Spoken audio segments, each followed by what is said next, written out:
출애굽기 17장 5절을 보시겠습니다.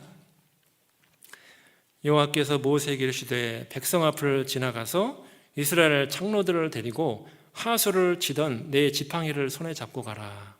내가 거기서 호렙산 반석 위에 너를 대하여 서리니 너는 반석을 치라. 그것에서 물이 나리니 백성이 마시리라. 모세가 이스라엘 장로들의 목전에서 그대로 행하니라. 그가 그곳 이름을 마사라 또는 무리바라 불렀으니 이는 이스라엘 자손이 다투었으며. 자, 그 다음 같이 읽겠습니다. 또는 그들이 여호와를 시험하여 이르기를 여호와께서 우리 중에 계신가 아닌가 하였음이었더라. 자, 이게요, 출애굽한지 이때가 르비딤에서 잠깐 이동했을 때 이 사건이 나오는데, 이 마라의 쓴물도 통과하고 엘린도 통과하고 르비딤까지 갔는데 이제 이런 일이 생겼거든요. 자, 그런데 여기 보니까 여호와께서 확실히 이들에게 계셨어요, 계신가 아닌가예요? 계셨죠. 근데 이들이 생각할 때는 지금 하나님이 나한테 계셔 안 계셔? 뭔가 잘못됐죠. 하나님이 확실히 계셔야 되고 주님으로 그들의 광야 생활을 인도하시는 주님으로 계셔야 되는데 그들 마음속에 하나님이 나한테 계셔 안 계셔? 벌써요, 신앙이 나온 지 한 달 보름여밖에 안 됐는데, 출애굽한 지 애굽에서는 그렇게 하나님 간절히 울부짖고 찾아놓고 한 달 보름밖에 안 됐는데 있잖아요. 하나님이 계신가 안 계신가? 세상에 10가지 기적 보여주고 홍해바다 기적을 도저히 어느 나라도 경험할 수 없는 걸 보여줬는데 하나님이 세상에 있잖아요. 한 달 보름 만에 하나님이 계시 안 계셔? 이러고 있었던 거예요, 백성들이. 혹시 우리 마음속에 요즘 내 삶이 그런 거 아닌가? 변화도 없고 변화도 별로 없고 그냥 그대로의 삶이 계속 유지만 되고 간절함도 없고 뜨거운 마음도 없고 복음을 사랑하는 마음도 미지근하고 주님 사랑하는 마음도 왠지 미지근해지고, 혹시 그런 거 아닌가? 여러분요, 고린도전서 13장이 사랑장이잖아요. 사랑장, 하나님이 예수님의 사랑을 쭉 이야기하다가 그 12절 밑에 가면 이제는 부분적으로 아나? 우리가 부분적으로 아나? 그때는 너희가 온전히 알리라, 그런 말씀이 나오잖아요. 아니, 왜 사랑 얘기하다가 갑자기 그 얘기 나왔을까요? 잘 이상하잖아요. 그러니까 그 얘기가 뭐냐면, 사랑이 식으면 부분적으로 알고 있기 때문에, 지금 이 시대는 부분적으로 아니까 사랑이 식어버리면 반대로 가요.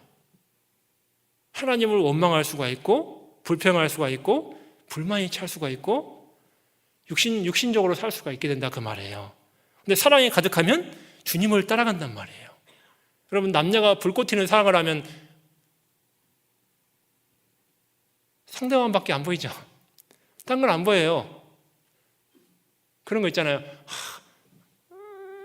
내 여자친구는 너무 미인이야, 예뻐. 우리가 볼 때는 별거 아닌데. 죄송해요. 그런 경우 있거든요. 너무 좋아하면 있잖아요. 너무 이뻐 보이고 이렇게 좋아 보이고 하잖아요. 뭐든지 소원 들어주시고 잘해주고 싶고 이런 마음 있잖아요. 그러니까 만약에 예수님에 대한 사랑이 내 마음에 가득하면 온통 주님과 동행하고 주님의 생애를 살 거예요. 부분적으로 우리가 안다고 문제가 되지 않는단 말이에요. 이게 성경을 많이 모른다고 문제가 되는 게 아니에요. 성경을 많이 모르니까 신앙생활 못한다. 그러면 새신자는 다 교회를 떠나야 되게요? 그게 아니잖아요. 부분적으로 안다고 우리가 신앙생활 못하는 게 아니고 많이 안다고 잘하는 것도 아니거든요. 주님의 사랑이 식어버리면 문제가 되는 거예요. 이게 제일 중요한 게, 그리스도의 십자가의 사랑을 잊어버리면 진짜 문제가 되는 거예요. 여러분, 어느 때 제일 미지근해지냐면, 신앙이 주님의 사랑을 잊어버릴 때 제일 미지근해지는 거예요. 여러분, 예수님의 공생의 시작이 가나에 물을 포도주로 바꾼 사건이 시작이잖아요. 그리고 마지막 예수님이 십자가에 죽기 전날 겟세마네 동산 가기 전에 최후의 만찬을 하셨는데, 제자들과 함께 그때 또 포도주와 떡을 얘기하셨거든요. 이 포도주의 이 언약의 잔을 마셔야 된다, 그 얘기를 하셨거든요. 자, 공생의 시작과 끝에도 예수님의 피 얘기를 하셨어요. 피. 물을 포도주로 바꾸는 것도 피 얘기거든요. 결국 복음 얘기예요. 이사야 25장 6절 말씀이 그게 그 연결되는 말씀이에요. 만민을 위해서 예비한 포도주 있잖아요. 그걸 얘기하는 거거든요. 그게 창세 전부터 예비해놓은 포도주, 만민을 위해서. 공생애 동안 처음부터 끝까지 예수님은 그 얘기를 하세요. 자, 그 얘기는 공생애는 우리의 신앙생활이에요. 한편으로는 그렇게 살아야 될 걸 말해요. 예수님의 소재 제사를 이야기하는 거잖아요. 우리가 그렇게 살아야 될 걸 말하는 거예요. 자, 그런데 우리가 처음부터 끝까지 뭘 잊어버리면 안 되죠? 주님 앞에 갈 때까지. 그러니까 예수님의 피의 복음을 잊어버리면 안 돼요. 그 사랑을 잊어버리면 안 돼요. 그거 잊어버리면 신앙은 100% 미지근해져요. 일부러 경험할 필요는 없지만 내가 그렇다면 나도 지금 분명히 미지근해져 있어요. 예수님의 피의 복음을 잊어버리면, 그 사랑을 잊어버리면, 계속의 사랑을 잊어버리면 우리는 반대로 갑니다. 미지근해져요. 그거는 여러분 항상 마음속에 기억하고 살아야 돼요. 자나깨나 항상 이 복음 아니면 내가 나 같은 사람이 지금 어디가 있을까? 무슨 죄를 짓고 있을까? 내가 지금 살아있기를 할까? 진짜 내가 하나님 날 징계해서 죽음으로 데려가지 않았을까?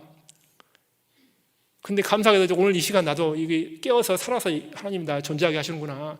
복음 아니면 나는 아무것도 아닌데, 소망도 없고 침물 가운데, 코로나 시대에 내가 얼마나 침물 가운데 침통 가운데 살까?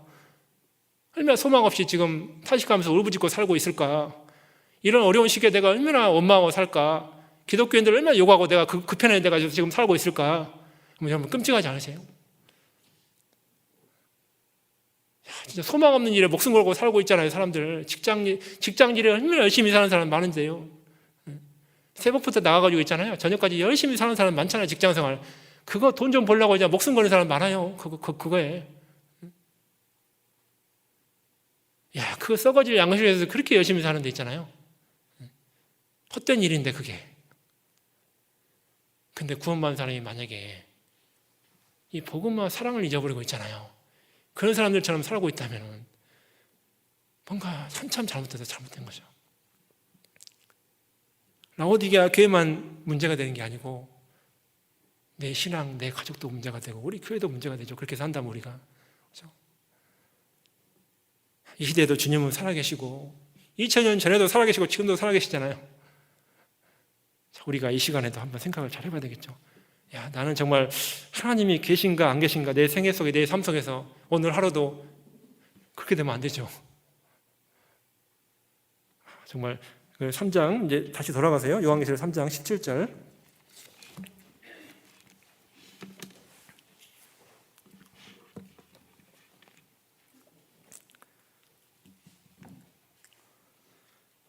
내가 말하기를 나는 부자라 부여하여 부족한 것이 없다 하나 내 곤고한 것과 가련한 것과 가난한 것과 눈 먼 것과 벌거벗은 것을 알지 못하도다. 참 이게 안타까운 얘기인데요. 나는 부자라 그랬습니다. 나는 부자라. 자, 이게 영적인 부유함을 이야기하는 게 아닙니다. 육신적인 부유함을 이야기하는 거예요. 라오디게아가 거기가 부자 동네였거든요. 육신적인 부유함을 이야기하는 겁니다. 물질에 의지해서 살았거든요. 성도들이. 물질이 없으면 낙심하고 많으면 막 잘 살고, 이게 물질에 의지하는 거죠. 하나님이 주님이 아니죠. 어떤 분들은요, 구원을 받은 그리스도인이 조금 좀 물질이 없으면 막 탄식해하고 막 어쩔 줄 몰라하고 막 좌절하고 막 직장 조금 어려우면 그냥 힘들어하고 월급 1개월 못 받은 것 때문에 막 교회 안 나불고 막 그런 분도 있더라고요. 지역교회 누가 막 교제하는데 예전에 어디 가서 여러분요 있잖아요. 그럼 그게 돈이 주인이지 하나님이 주인이 아니잖아요. 있으면 잘하고 없으면 못하고. 그게 주인이지 하나님이 주인이 아니잖아요. 참 이상하죠. 또 어떤 분은 건강이 좋으면 신앙생활 잘해. 건강이 아니면 구역모임도 안 나와. 진짜 이상해. 줌으로 요즘 참석을 많이 하시잖아요. 줌은 켜놓고 그냥 듣기만 하는, 간증 듣기도 은혜가 되는 건데 조금 사정이 있으면 줌이 안 돌아버려. 그러면 안 되죠. 조금 사정이 있다고. 어떤 분들은요, 멀리 막 장례식장 가서 또 켜놓더라고. 막 차 안에서 부산 가서도 켜놓고. 참 감사해요. 그 마음이 하나님께 와 있으니까 그런 거예요. 조금 가정에 일이 있다고 주면 안 돌아버리고, 조금 사정이 있다고 거기 화면을 가릴 수 있잖아요. 소리도 죽일 수 있잖아요. 남의 간증 말씀 들을 수 있거든요. 그런요, 주님과 함께하는 사람은 있잖아요. 그런 어려운 사정 가운데서도 정말 간절하고 사모하는 마음이 있어요. 주님을 사모하는 마음. 진짜 모임을 사모하고 있잖아요. 주님, 이거 아니면 나 죽는다. 진짜 주님 아니면 난 신앙 넘어진다. 그 애틋하고 간절한 마음 있잖아요. 너무 주님이 귀하게 보실 것 같아요. 그 마음. 어떤 사정이 있어도 주님 가까이 하는 그 마음. 말씀을 사모하는 마음. 형제자매 얼굴 보고 싶은 마음. 교제 그 간절한 그 간증들을 듣고 싶은 마음. 그런 마음이 있잖아요. 진짜 하나님 앞에 바르게 사는 사람은 그런 마음이 있거든요. 그런 마음. 우리가 정말 그거라도 없으면요, 모이지도 못하는데 어떻게 신앙을 지키겠어요? 그렇잖아요. 그 정도의 마음이 있어야 되잖아요. 우리가 최소한 복음을 깨닫고 피를 아는 사람은, 예수님의 피를 아는 사람은 최소한 그 정도 마음은, 우리가 뭐 순교하는 것도 아니고 그 정도 마음이 있어야 할 거라고 생각을 해요. 진짜 이거 아니면 나 큰일 난다. 이거 아니면 나 신앙 못 지킨다. 우리가 그런 정도의 마음. 근데요, 이들이 육신의 부유함을 쫓고요, 육신의 부자로 살았어요. 그러니까요, 내 곤고한 것이라는 의미가 나오는데, 그 곤고한 것이 뜻이 뭐냐면요, 원래 원어적인 뜻이 비참한 거를 곤고하다고 이야기하거든요. 왜냐하면 전쟁 중에 산업이나 이런 걸 다 빼앗겼을 때, 환경적인 거나 이런 걸 다 빼앗겼을 때 곤고하다, 원래 원어의 뜻이 그거예요. 그러니까 비참해진 걸 말해요. 전쟁통에 비참해지죠, 사람의 삶이. 그러니까 원래 곤고하다 뜻이 그 뜻이에요. 하나님 보실 때 성도들의 삶이 비참한 거예요. 왜? 하나님한테 은혜와 복을 받고 살아야 되는데 육신적으로는 부자인데 완전히 그들의 영적 상태는 비참한 거예요. 사단에게 다 빼앗겼죠. 영적인 걸 다 뺏겼어요. 하나님한테 받아야 될 걸 사단한테 속아가지고 있잖아요. 다 뺏겼어요. 여러분 그거 아세요? 그 네덜란드에 한스 안데르센이라는 사람이 있는데, 작가가, 거기 벌거벗은 임금님 얘기 잘 아시죠? 자, 한 교만하고 거만한 임금님이 있었거든요. 자존심도 세고. 근데 한 재봉사와 친구가 임금님을 찾아가요. 임금님, 내가 옷을 하나, 특별한 옷을 임금님께 만들어 드리겠습니다. 이 옷은 입을 자격이 없고 마음이 교만하고 거만하고 이런 사람은 보이지 않는 옷입니다. 자기 마음을 들킨 것 같잖아요. 그래서 좋구나, 그런 옷 좀 나한테 만들어다오. 그래서요, 그들이 옷을 열심히 만든다고 만들어요. 장소를 제공해 줬습니다. 이제 다 만들었다고 찾아왔어요. 근데 신하들 눈에도, 왕 눈에도 그 옷이 안 보여요. 보여야 할 옷이. 근데 말은 못해요. 왜 그럴까요? 입을 자격이 없다가지 자존심이 무너지고, 또 거만하고 교만한 사람이라는 말이 나오잖아요. 안 보인다고 하면. 그러니까 안 보인다고 하면 말은 못해. 보인다고 거짓말했어요. 보이는구나, 좋은 옷이구나. 그래서요, 왕이 조금 있다가 왕이 백성들 앞에 행차할 때가 있는데, 이 옷을 입으십시오, 특별한 옷이니까. 그래서 내가 그 옷을 입으마 하고요, 팬티만 입고 속옷만 입고 그 옷을 왕이 딱 입었다고 생각한 거예요. 그리고 딱 이렇게 대로를 행차해요. 근데 한 아이가 임금님 벌거벗었네요, 그 얘기를 한 거예요. 그때 비로소 깨달았어요. 아이고, 내가 속았구나. 창피해졌죠. 부끄러워졌죠. 바로 그 모습이 딱 요 모습이에요. 지금 힘줄 모습 있잖아요. 예수님 앞에 벌거벗은 무슨 부끄러운 모습 있잖아요. 아무것도 입은 것이 없는 이런 모습 있잖아요. 사단한테 속아가지고 있잖아요. 사단이 단감을 주죠. 그래야 너 돈 많이 벌면 좋지. 복음도 깨달았고 천국도 가는데 이왕 잘 살아야지. 좋잖아. 육신적으로도 편하고 복음도 잘 전하고 교회도 잘 나가고 좋잖아. 이게요, 사단이요, 단감을 줘요. 다 속을 만한, 당연히 속을 거는 주지 않죠. 헷갈리고 속을 만한 걸 주죠. 우리 생애 가운데 그런 걸 자주 준단 말이에요. 사단이 자주 던져요. 유혹하는 것들 우리 앞에 둔단 말이에요. 자주 넘어지도록, 복음을 위해서 살지 못하도록. 임금님이, 근데 우리가 여기 자존심 때문에 포기 못할 때가 있단 말이에요. 하나님 앞에. 다윗은 지난주 말씀에 춤추고도, 그렇죠? 법궤 앞에 춤추고도 사람들 백성 앞에 막 춤도 추잖아요. 하나님 앞에. 부끄러운 걸 몰라요. 하나님 앞에. 마음이 낮아졌기 때문에. 우리는 자존심 지키려고 없는데 있는 척 그럴 수가 있거든요. 지금 엄청 마음이 막 하나님 걸로 차이자고 영적으로 막 간단한데 막 있는 척 그럴 수가 있거든요. 이게 솔직하게 마음에 있는 얘기를 간증하고 기도 부탁하고 이렇게 해야 되는데 어떤 경우는 자기 마음 얘기를 안 하는 분들이 또 있어요. 영적으로는 엄청 간단한데 내 삶이 이러니까 제발 내가 제대로 살도록 도와주십시오. 날 위해서 기도해 주십시오. 그게 맞는 건데 교제 와서 마음을 꺼내놓지 않는 분도 있거든요. 그러니까요, 이게 여러분 그래서 우리가 육체를 위해서 살면 안 될 것 같아요. 이 라우딩 교회처럼. 그리고 곤고하고 가련하고 가난하고 벌거벗은 것을 알지 못하도다. 원래 벌거벗은 요한계시록 7장이나 우리 갈라디아서 3장 25절 26절을 보면은 거기에 26절 27절 보면 이 너희가 다 믿음으로 그의 하나님의 아들이 되었으니, 그죠? 누구든지 그리스도와 합하여 세례를 받은 자는 그리스도로 옷 입었느니라. 그러니까 이게 예수님의 의의 옷을 입었기 때문에 우리가 하나님의 아들이 됐거든요. 거저 공짜로 주님을 통해서 우리가 의롭게 됐거든요. 그 의의 옷을 입었다는 말이에요. 우리가 만든 옷은 금방 썩어지는 옷이잖아요. 마태복음 22장에 그 혼인잔치에 예복을 입어야 참여가 돼. 양은 내쫓겼잖아요.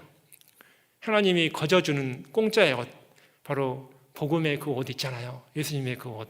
그것을 우리가 받아들였기 때문에 우리가 천국에 갈 수 있는 흰옷을 입은 사람, 그죠? 요한계시록에 흰옷 얘기가 나오는데 이단 교회도 이상한 그 교주가 흰옷 입고 다니는데 그것 때문에 아무튼 우리가 그 흰옷을 입었다고 요한계시록 나오잖아요. 깨끗하게 하나님이 해주셨잖아요. 그러니까 이 의의 옷을 입었는데 이게 있잖아요. 하나님 앞에 분명히 성도들이 의의 옷을 흰옷을 입었는데 벌거벗었다고 돼 있잖아요. 이상하잖아요, 이게. 분명히 흰옷을 입었는데 하나님은 벌거벗었대요, 그들이. 그럼 구원 취소란 말일까요? 그 얘기가 아니죠. 의의 옷을 입었는데 벌거벗었다, 하나님 앞에. 그 얘기는 하나님이 구원받고 나서 이 교회의 성도들을 통해서 하나도 받을 게 없는 거예요. 순 육신을 위해서 사니까 하나도 하나님을 위해서 산 게 없으니까 하나도 받을 게 없으니까 하나님 앞에 벌거벗은 거예요, 그들의 모습이. 이해되시죠? 뭔 얘기인지. 하나님이 받으실 만한 게 있어야 되는데 받으실 만한 제사가 하나도 없어요, 그들 생애 가운데. 그러니까 하나님이 보실 때 벌거벗은 거죠. 거룩한 행실이 하나도 없는 거예요. 구별된 삶이 하나도 없는 거예요. 라오디게아의 그것이 바로 이런 모습이었어요. 자, 근데 이제 그 뒤가 또 중요한 말씀인데, 이제 그러면 어떻게 할 거냐? 그 뒤가 이제 우리에게 하나님이 이제 어떻게 살 걸 알려주는 말씀이죠. 18절부터 내가 너를 권하노니 내게서 불로 연단한 금을 사서 부요하게 하고 흰옷을 사서 입어 벌거벗은 수치를 보이지 않게 하고 안약을 사서 눈에 발라보게 하라. 물은 내가 사랑하는 자를 책망하여 징계하노니 그러므로 내가 열심을 내라 회개하라. 보니까 거의 세 가지가 나와 있죠. 자, 이런 신앙 상태에서 벗어날 수 있는 방법이 세 가지가 나와 있는데, 불로 연단한 금을 사라. 첫 번째가 이 방법이죠. 자, 불로 연단한 금을 사라. 자, 여기서 근데 불은 불인데 그냥 불입니까? 연단한 불입니까? 성경을 우리가 잘 봐야 되는데 연단한 불이죠? 그냥 불이 아닙니다. 연단한 불이에요. 자, 여러분, 고난은 고난인데 주님을 따라가면서 연단된 고난이에요. 그냥 고난이 아니란 말이에요. 주님을 섬기고 주님을 따라가면서 연단된 신앙을 이야기하는 거예요. 그냥 고난이 아닙니다, 이게. 연단된 불. 여러분, 금이 24K가 순금이잖아요. 99.9%. 제가요, 어제 궁금하더라고요. 아니, 왜 24K라고 하지? 100K라고 안 하고? 100%면? 궁금하더라고요. 제가 몰랐거든요. 그래서 딱 뒤져봤더니 이유를 알았어요. 캐럽이라는 식물이 있더라고요, 중동지역에. 그 식물이 한 움큼 지면 24개가 지어진대요. 그 콩과 식물인데 24개 그게 물물 거래할 때 옛날에 그걸로 거래했대요. 24개가 한 움큼 한 손에 지어지는데 그래서 24캐럿이라고, 캐럿인데 캐럿이라고 부르게 된 거라고 알았습니다. 이제 아신 분도 있죠? 그래서 자매님들 금 좋아하시잖아요, 금. 근데 우리는 알고 좋아해야죠. 그러니까 이게 24캐럿, 좀 더 낮은 게 이제 18K, 뭐 14K 그러는데 75%, 55% 이제 그러는데 순도가 아무튼 이 순금이 나오려면 찌끼들에 재해져야 돼요. 그럼 반드시 어디에 들어가야 되냐면 불에 들어가야 돼요. 불에 안 들어가면 절대로 순금이 나오지를 않아요. 그러니까 불은 고난을 설명하죠. 고난. 우리 시편 66편 잘 아실 거예요. 11절, 12절 말씀에 우리가 불과 물을 통하였더니 주께서 우리를 끌어내사 풍부한 곳에 들이셨나이다. 자, 이게 말씀을 잘 아셔야 돼요. 우리가 많이 듣는 말씀인데, 자, 내가 불과 물을 통행할 때 금이 나오는 건데 연단되니까. 근데 거기서 끌어내는 분이 누구냐? 누구죠? 주님이시죠. 주께서 우리를 끌어내사. 주님이 끌어내는 거예요. 이게 아주 중요한 겁니다. 자, 우리가 고난 중에 있을 때 내 힘으로 고난을 나오는 게 아니고 주님이 나를 살피고 계시다가 양떼를 지켜보고 계시다가 나를 갖다가 고난에서 끄집어내 주시는 거예요. 그러니까 여러분, 고난을 해결하는 분은 누구예요? 하나님이 해결해 주는 거예요. 그러니까 여러분, 고난 중에는 그러니까 주님께 바짝 붙어야 돼요. 뭘 멀어져야 돼요? 바짝 붙어야 돼. 그분이 해결하는 거니까. 그리고 고난을 잘 주님 앞에 주님께 붙잡혀서 고난을 통과한 사람은 나중에 어디로 가냐? 풍부한 곳으로 우리를 들이셔요. 마음이 부자가 돼 있어요. 고난을 통과한 사람은. 고난 중에 배우는 게 너무나 많아요. 이게 하나님이 채워주시는 것들이 막 기도하는 것도 배우지요. 주님 섬기는 것도 배우지요. 말씀이 또 그렇게 잘 깨달아져요. 말씀 깨달아지죠. 막 마음이요, 영적인 걸 엄청 채워져요. 그때 형제자매들 막 도움도 막 받죠. 기도의 대상도 되죠. 내가 이 고난 중에 채워지는 게 영적으로 너무 더 많은 거야. 이게 고난 중에 내 영혼 속에 부자가 돼요. 채워지는 게 너무나 많아요. 풍부한 곳으로 우리를 들이셨나이다. 정말 그게 맞아요. 진짜로 우리를 풍부한 곳으로 우리를 들이셔요. 진짜로. 그때 고난은 그러니까 너무 귀한 선물이죠. 선물. 하나님이 주신 선물 중에 이 땅에 가장 큰 선물 중에 뭐냐? 우리에게 그리스도인에게 주는 선물은 고난이에요. 고난. 그거 없으면 우리가 주님 붙잡고 살지는 않기 때문에, 주님이 나에게 왕으로 계시지 않기 때문에, 주님이 가까이 계시다는 걸 못 느끼니까. 이스라엘 백성들은 계신가 안 계신가 그랬잖아요. 정말 확실히 내 앞에 계시구나. 다윗처럼. 고난 중에 그렇게 되는 거죠. 고난은 정말 유익한 선물이 맞아요. 고난이 없으면 우리는 신앙생활 하기 어려워요. 너희 믿음의 시련이 불로 연단하지 없이 금보다 더 귀하여 예수 그리스도에 나타나실 때 칭찬과 영광과 존귀를 받게 하라 함이니라 그랬잖아요. 믿음의 시련이 우리를요 나중에 칭찬과 영광과 존귀를 받게 해요. 믿음의 시련이 없으면 칭찬과 영광과 존귀를 받기가 어려워요. 주님 만났을 때. 그러니까 이게 믿음의 시련은 잘 통과를 해야 돼요. 주님 의지하는 믿음 가지고 시련을 잘 통과를 해야 돼요. 이 코로나 시대 이 시기를 잘 통과한 사람은 정말 풍부한 곳에 우리를 들이셔요. 알게 모르게 구원받은 사람이 나한테 막 생겨있고 그렇잖아요. 영적인 자산이잖아요. 엄청 부자잖아. 내가 천국 가면 그가 나를 영접한다고 되어 있는데요. 그 수거가 천국 보물 창고에 쌓였는데요. 부자죠. 그러니까 영적으로 부유한 사람이죠. 그러니까 이게요, 이 믿음의 시련이 우리를 부자로 만들어요. 이걸 여러분 결코 포기하지 마세요. 축복으로 연결되는 통로예요. 고난은 너무 귀한 거예요. 우리의 동일한 고난을 받았다고 베드로전서 5장에 나오잖아요. 많은 성도들이, 믿음의 선진들이 앞서간 성도들이. 베드로전서는 네로 왕의 핍박과 고난 전에 기록된 거잖아요. 이게 7년 전에, 이게 70년 전에 기록된 거잖아요. 큰 환란 전에 그들에게 고난을 대비하라고 했잖아요.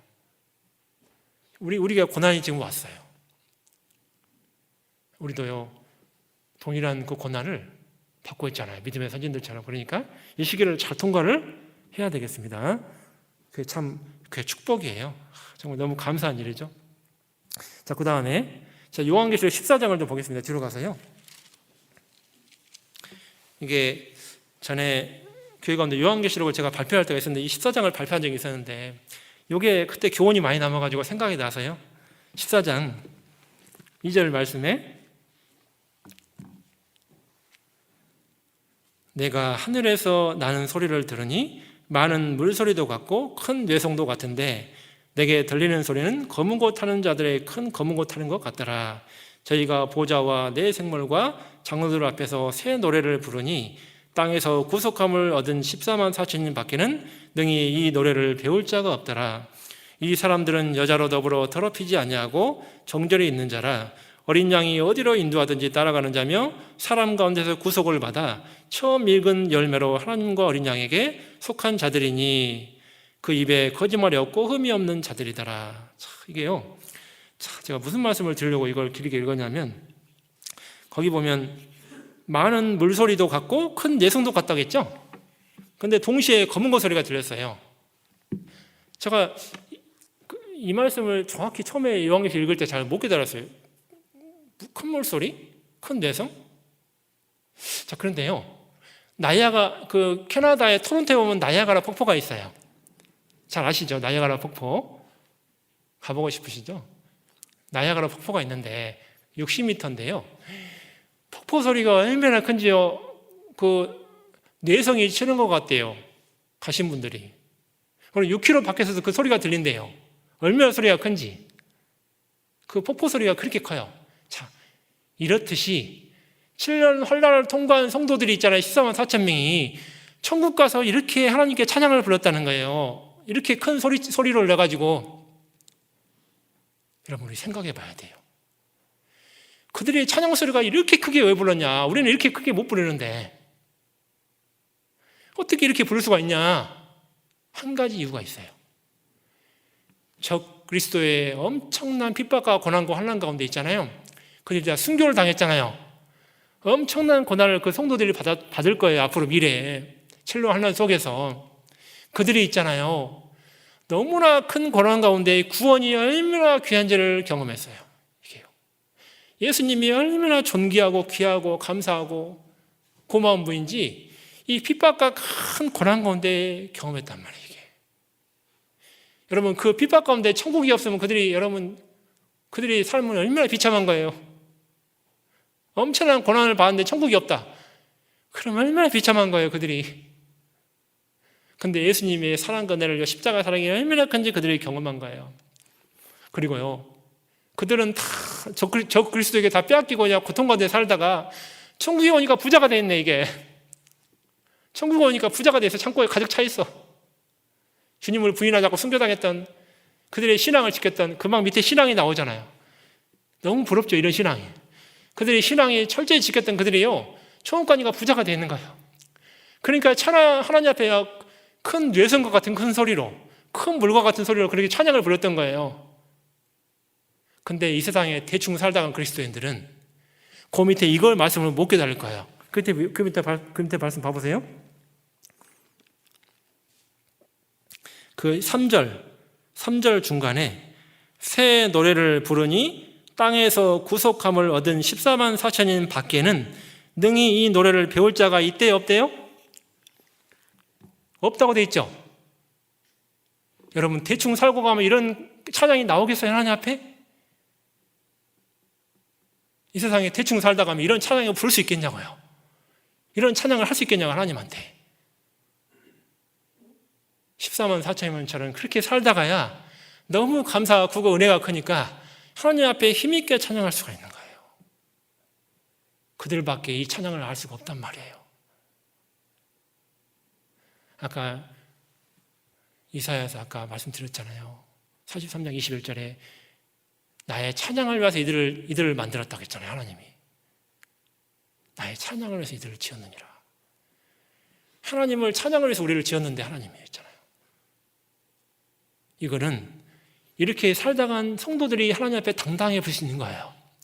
근데 여러분, 구원받은 사람이 맨날 죄나 짓고요, 대충 살다가 육신에 만족이 나고 살다가 하나님 앞에 서봐요. 부끄러워서 이런 찬양 못해요. 고개 숙여 하나님 못 쳐다봐요. 예수님 앞에. 이런 찬양을 할 수 있겠냐고 당당하게 못한단 말이에요.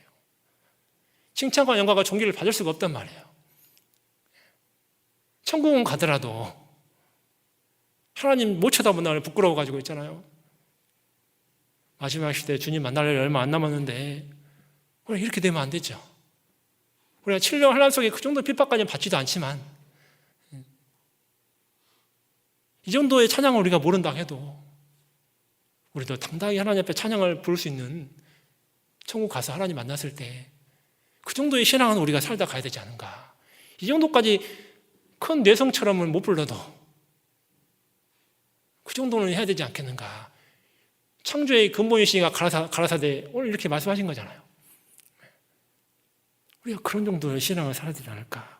혹시라도 지금까지 내가 후회되는 삶을 살았다면 앞으로 내 생에는 좀 더 남은 시간이라도 마가 요한이 1차 성경에서는 하나님 버리고 떠났지만 복음을 버리고 떠났지만 나중에 돌이키고 돌아와서 하나님과 복음과 함께 바울과 살았잖아요. 내가 처음에 잘했고 중간에 조금 미지근했다 하더라도 이 마지막 시대에 다시 돌이켜가지고 하나님 앞에 있잖아요. 다시 하나님께 자기를 바치다가 가면 좋지 않을까. 그런 믿음장에 나오고 성경에 나오잖아요. 그렇게 되면 좋지 않을까. 자, 그 다음에 다시 요한계시록 3장 돌아가시면 그들이 또 뭘 발랐냐면 그 다음에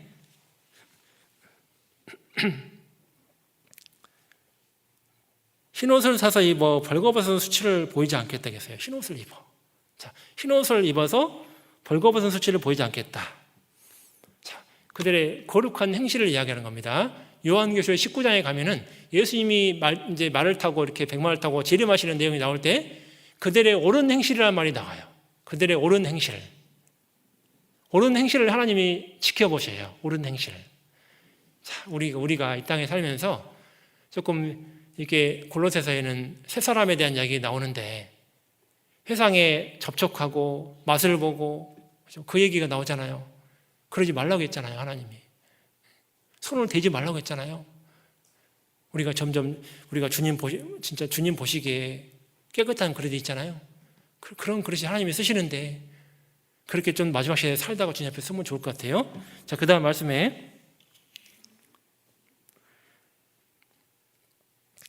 안약을 사서 눈에 발라보게 하라. 자, 안약을 사서 눈에 발라보게 하라. 안약.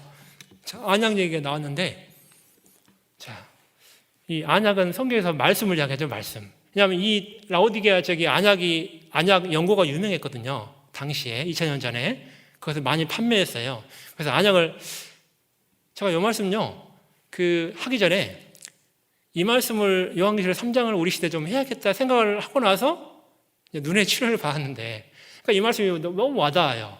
제가 경험하다 보니까 지금도 맨날 안약 놓고 있는데, 그러니까요. 이게 너무 와닿아. 이 말씀이 안 보이면 생기는 고통들, 고난들, 힘든 것들 이런 것이 막 경험하다 보니까 라오디게아 성도들 마음이 더 이해가 되고 이 말씀이 더 이게 와닿더라고요. 불편한 게 너무나 많고 막 그러니까 물론 이제 우리 시각성교부 형제자매들 앞에서는 너무 죄송한 말이지만 아무튼 너무 불편하고요. 삶이 그러니까 이 말씀이 더 와닿더라고요. 안약을 발라서 눈을 보게 하라. 이게요. 그래서 너무 절묘하게 하나님이 맞아떨어지게 딱 말씀을 이렇게 하게 해주셔서 감사해요. 개인적으로는. 그래서 우리 이 말씀들은 성경에 많이 있어요. 시편 19편과 119편에 많이 나와 있죠.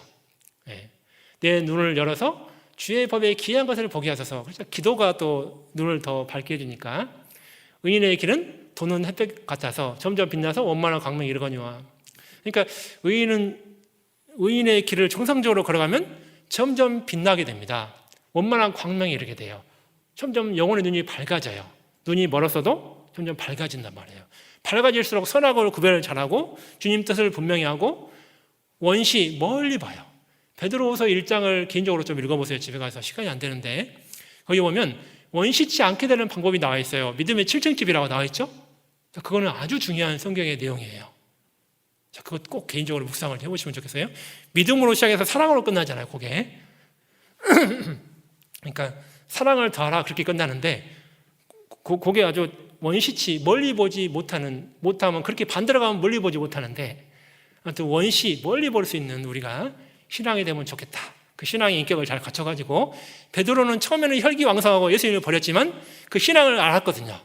그러니까 베드로후서 같은 게 기록될 수 있었던 건데 베드로의 마음을 좀 배우면 좋겠어요. 그 베드로 1장을 좀 보시면서 멀리 볼 수 있는 신앙, 천국까지도 볼 수 있고 소망도 볼 수 있고 천국의 보물을 쌓는 멀리도 볼 수 있는 신앙이 되면 좋겠어요.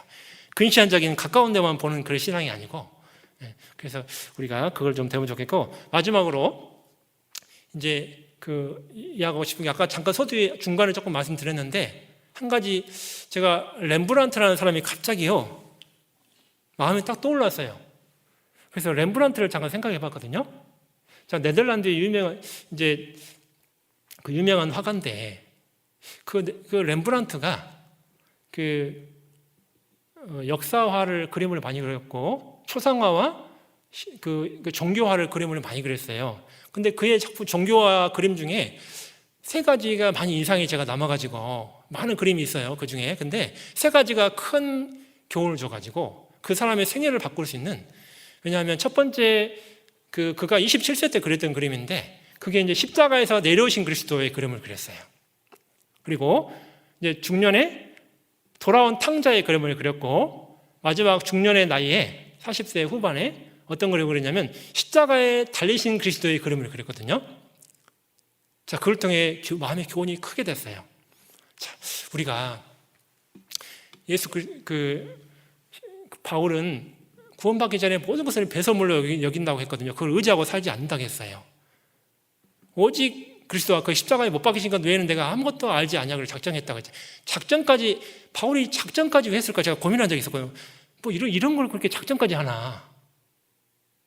그러면서 렘브란트를 생각하다 보니까 작정할 수밖에 없겠구나, 그런 생각이 좀 들었어요. 우리 마지막 시대의 신앙을 지키는데, 여러분, 렘브란트가 젊었을 때 27세 때는 부유한 여인하고 결혼을 했거든요. 결혼을 해가지고 방탕하게 살았어요. 방탕하게 돈을 즐기면서 써가면서 술에 취해서 방탕하게 살았거든요.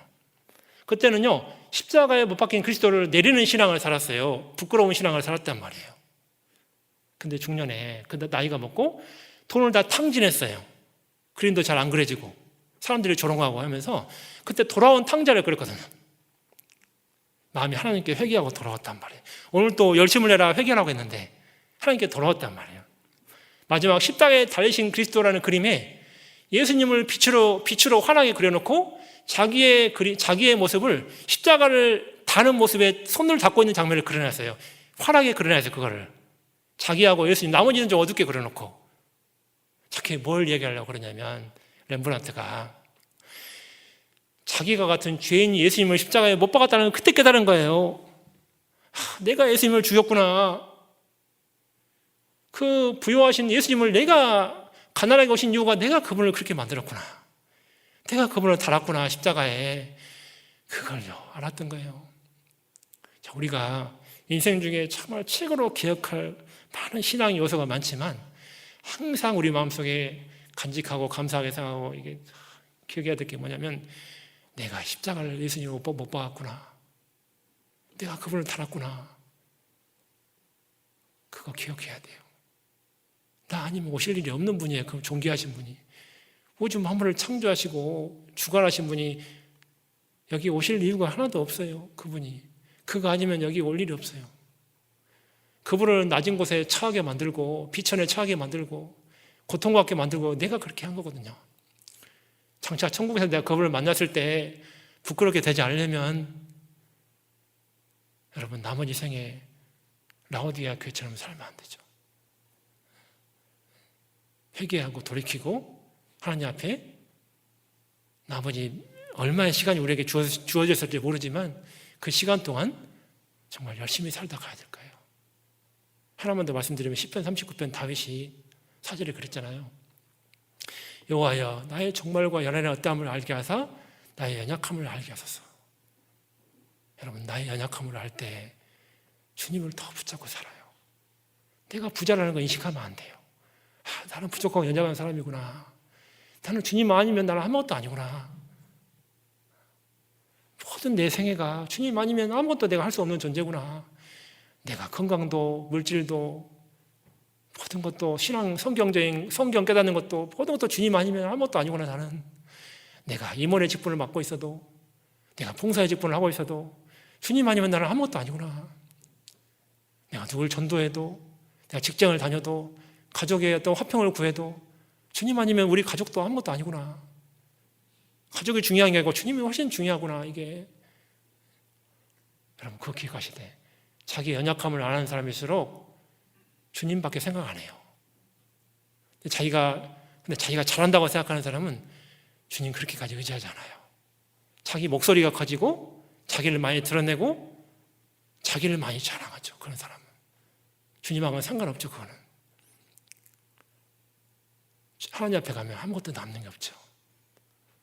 우리가 정말 라오디게아 교회를 통해 창조의 근본이시가 오늘 우리에게 가라사대 말씀해 주셨는데, 그걸 통해 우리의 삶이 조금 더 주님께 올바로 바쳐졌으면 좋겠다 생각이 듭니다. 기도하겠습니다. 하나님 아버지, 감사합니다. 우리는 너무나도 연약하고 부족합니다. 주님의 은혜, 사랑 아니면 우리 스스로의 힘과 능력으로는 아무것도 할 수가 없습니다. 주님이 우리의 힘의 근원이 되시고 능력의 근원이 되시고 창조의 근원이십니다. 그 근원을 잊지 않고 살아가는 가운데 주님의 그 반석으로부터 힘을 얻어서 나머지 생애 동안 주님께 의지해서 우리에게 맡기신 일을 잘 담당할 수 있도록 우리에게 은혜를 베풀어 주옵소서.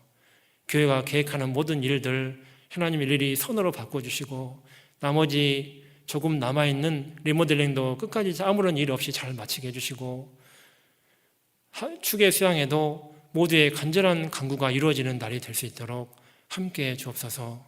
또 우리 이 온라인으로 듣고 있는 모든 형제 자매님들도 마음에 또 육신의 생활에 어려운 분들, 창조주 하나님, 나를 선한 일을 위해 지으신 하나님을 생각하면서 그 일을 능히 극복할 수 있도록 함께해 주옵소서. 모든 것 주님께 간절히 부탁을 드립니다. 우리를 사랑하시는 예수님의 이름으로 기도드립니다. 아멘.